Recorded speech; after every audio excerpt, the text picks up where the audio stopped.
Jadi kami ulangi informasinya yang tadi kita juga sudah konfirmasi kepada Pak Nurul Gufron, Wakil Ketua KPK, bahwa benar ada penangkapan yang dilakukan oleh KPK terhadap sejumlah pejabat di KKP. Total ada 5 orang yang ditangkap, termasuk salah satu nama yang disebut oleh Pak Nurul Gufron tadi adalah Menteri KKP Edi Prabowo. Namun selengkapnya tadi dikatakan oleh Wakil Ketua KPK bahwa akan diinformasikan secara luas ke masyarakat dalam sebuah konferensi pers yang akan dilakukan oleh KPK pada hari ini.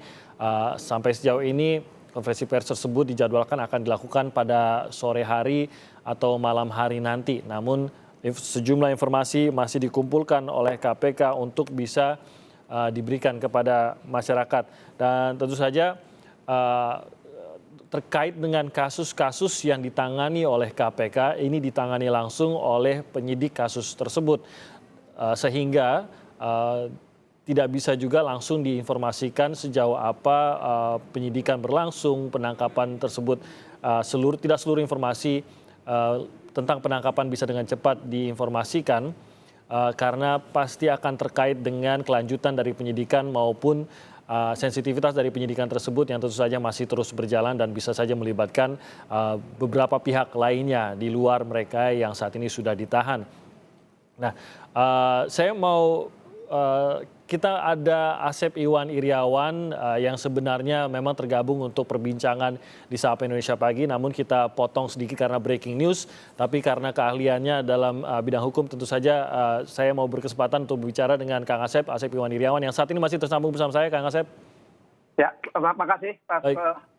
Kang Asep, terima kasih. Kita beralih sedikit dari perbincangan yang tadi sedang Anda ikuti bersama Bayu Stiono kepada topik penangkapan ini. Sekali lagi, kita masih akan mengkonfirmasi informasi selengkapnya akan diberikan oleh KPK, tapi sejauh ini kita bisa mengkonfirmasi bahwa sudah dilakukan penangkapan benar kepada pejabat di Kementerian KKP. Ada 5 orang yang ditangkap, diduga salah satunya adalah Menteri Kelautan dan Perikanan. Nah, terkait dengan penangkapan ini salah satu yang bisa dikatakan kalau memang benar melibatkan Menteri KKP, tentu saja ini tidak main-main, ini sebuah informasi dan penangkapan yang cukup besar. Anda sendiri, sejauh apa Anda mengikuti, Kang Asep, dugaan di dalam ekspor benur kah? Apakah Anda sendiri melihat ada kelonggaran di situ, ada pengawasan yang kurang kah di situ? Sejauh apa ya setidaknya dari yang Anda pelajari, Kang Asep? Pertama, ini tidak hanya pandemi corona, tapi pandemi korupsi, ya.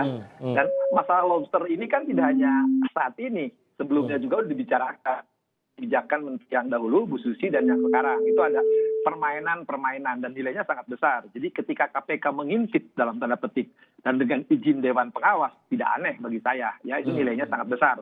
Cuman mengerikan sekali lagi kalau setingkat menteri, ya, yang teriak-teriak kemarin dengan dalihnya bagaimana ekspor impor tentang lobster, ya itu kan orang juga mencurigakan, apalagi di salah satu tabloid majalah tertentu itu dimuat kan, Tempo lah saya sebutkan kan, bagaimana permainan lobster itu terjadi sehingga wajar kalau KPK menangkap. Cuman saya salut, semoga masyarakat sekarang menimbulkan kepercayaan kepada KPK, bahwa KPK juga sekarang ada kepercayaan dari masyarakat, ini harus dibuka seterang-terangnya, dan ini kan tidak melibatkan yang bersangkutan, ternyata juga ada sekelilingnya kan, kalau lihat berita hari ini yang begitu ramai dari tadi pagi, ya ternyata penangkapan ini melibatkan pejabat, meningkatkan lingkungan kroninya. Tapi harus dibuka seterang-terangnya, tidak berhenti pada di sini, dan harus terang dibuka karena jelas lobster ini tidak saat ini, sebelumnya.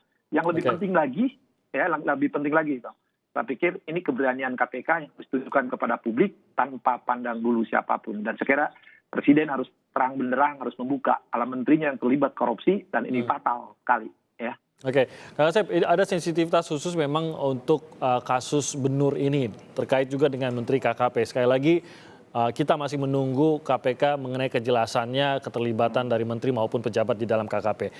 Tapi kita bisa memahami setidaknya dari hubungan antara mereka yang berada di dalam KKP dan menterinya, posisi mereka di dalam partai ataupun kedekatan dengan partai, kedekatan dengan pimpinan partai terkait ini ya tentu saja Pak Edi Prabowo, dan juga bahwa kasus benur ini juga kita tahu selama ini selalu dibicarakan erat sekali dengan pihak-pihak dari partai tertentu, dengan nama-nama pejabat-pejabat tertentu ataupun pengusaha-pengusaha yang memiliki kedekatan dengan partai.